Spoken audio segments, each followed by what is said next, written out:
नमस्कार। कभी ऐसा महसूस हुआ है कि सरकार शायद देश नहीं चला रही बल्कि एक बहुत बड़ा शो चला रही है। आज हम इसी एक दिलचस्प विचार को, इसी थ्योरी को समझने वाले हैं कि गवर्नेंस एक परफॉर्मेंस आर्ट बन चुकी है। तो ये सारी बातचीत शुरू होती है एक बहुत ही पावरफुल मेटाफॉर से। सोचकर देखिए, किसी को विरासत में एक बहुत बड़ी आलीशान हवेली मिले, लेकिन वो फिर भी उसके किसी एक गंदे से कमरे में ही रह रहा हो। है ना अजीब? यही वो विरोधाभास है जिसे आज हम देख रहे हैं। एक तरफ है जबरदस्त पोटेंशियल और दूसरी तरफ एक निराश करने वाली हकीकत।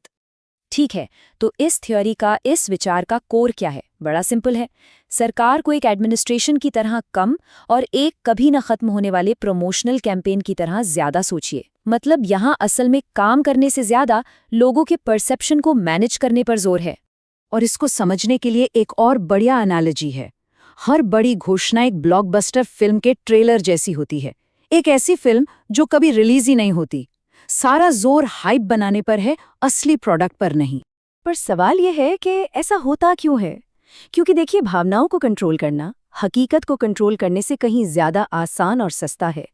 सड़कें बनाना, नौकरियां पैदा करना, इसमें मेहनत लगती है, लेकिन भाषण देना और झंडे लहराना आसान है। तो फोकस जो है वो असल रिजल्ट्स देने से हटकर सिर्फ भरोसा, सिर्फ आश्वासन देने पर चला जाता है। तो अगर गवर्नेंस एक मैजिक शो है, तो आर्टिस्ट्स कौन कौन सी ट्रिक्स इस्तेमाल करते हैं? खैर, ये एनालिसिस बताता है कि ये सब कुछ एक तरह का भ्रम, एक इल्यूजन है। जो सबसे मुख्य तकनीक है वो है ध्यान भटकाना। एक क्लासिक यहाँ देखो वहाँ नहीं वाली चाल। इसको एक साइकोलॉजिकल शेल गेम की तरह सोच सकते हैं, जहां कभी पता नहीं चलता कि गेंद असल में है कहाँ।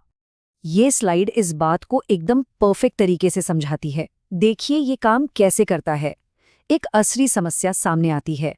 मान लीजिए बेरोजगारी बढ़ रही है, तो इसका हल निकालने के बजाय क्या होता है?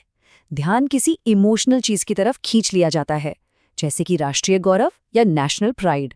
ये एक क्लासिक ध्यान भटकाने वाली रणनीति है। और इसमें सबसे डरावनी बात पता क्या है? ये काम करता है। क्यों?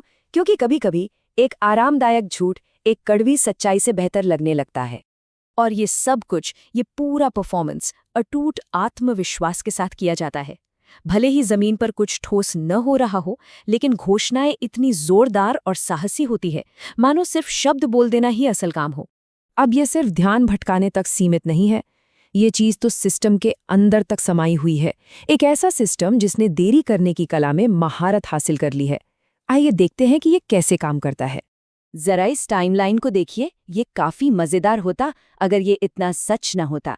चीजें इतनी धीमी गति से चलती हैं कि जब तक कोई फाइल अप्रूव होती है, तब तक जिस समस्या को हल करने के लिए वो फाइल बनी थी, वो या तो खत्म हो चुकी होती है या एक बड़ी मुसीबत बन चुकी होती है। और ऐसा भी नहीं है कि टेक्नोलॉजी ने इस चीज को ठीक कर दिया है।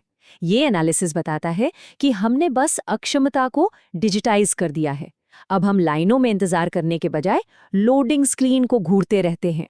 और इसकी वजह से ना एक अजीब सा पैरेलल यूनिवर्स बन जाता है। एक तरफ है ऑफिशियल सिस्टम जो एक भूल भुलैया जैसा है, और दूसरी तरफ है अनऑफिशियल सिस्टम यानी भ्रष्टाचार, जो एक सीधी सड़क जैसा है, तेज और भरोसेमंद। मतलब ये कितनी बड़ी विडंबना है कि कभी-कभी सिस्टम से काम करवाने के लिए सिस्टम को ही तोड़ना पड़ता है। तो इस सब की असली कीमत क्या है? जब परफॉर्मेंस तरक्की पर हावी हो जाता है, तो असल में होता क्या है? इसके जो नतीजे हैं वो बिल्कुल असली और काफी विनाशकारी हैं। हम उन सड़कों की बात कर रहे हैं जो पहली बारिश में बह जाती हैं, और उससे भी ज्यादा जरूरी वो अवसर जो हाथ से निकल जाते हैं, और वो टैलेंट जो बर्बाद हो जाता है। और शायद सबसे दुख की बात यह है कि तरक्की होती तो है, लेकिन अक्सर सिस्टम के बावजूद, उसकी वजह से नहीं। लोग अपनी कड़ी मेहनत और हिम्मत की वजह से सफल होते हैं, न कि उस सपोर्ट की वजह से जो उन्हें मिलना चाहिए था।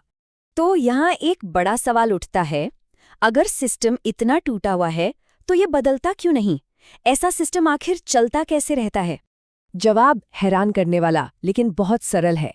ये इसलिए नहीं टिकता क्योंकि ये बहुत अच्छा है, बल्कि इसलिए क्योंकि ये जाना पहचाना है। हम इसके इतने आदी हो जाते हैं कि हम अपनी उम्मीदों को कम करने लगते हैं, जब तक कि एक साधारण औसत दर्जे का परफॉर्मेंस ही नॉर्मल नहीं लगने लगता। ये सिस्टम एक बड़े धमाके के साथ फेल नहीं होता, बल्कि धीरे धीरे किश्तों में फेल होता है। कोई एक बड़ी घटना नहीं होती जो सबको जगा दे। इसके बजाय ये हजारों छोटी छोटी नाकामियों का नतीजा है, जिससे ओवरऑल गिरावट को नोटिस करना मुश्किल हो जाता है। तो आखिर में हम इस एक बहुत ही बेचैन करने वाले सवाल के साथ रह जाते हैं कि जब भ्रम को ही तरक्की मान लिया जाए और जब सत्ता चलाने वाले देश चलाने से ज्यादा एक अच्छा शो चलाने में माहिर हो जाएं, तो उसका अंजाम क्या होता है? इस पर जरूर सोचिएगा।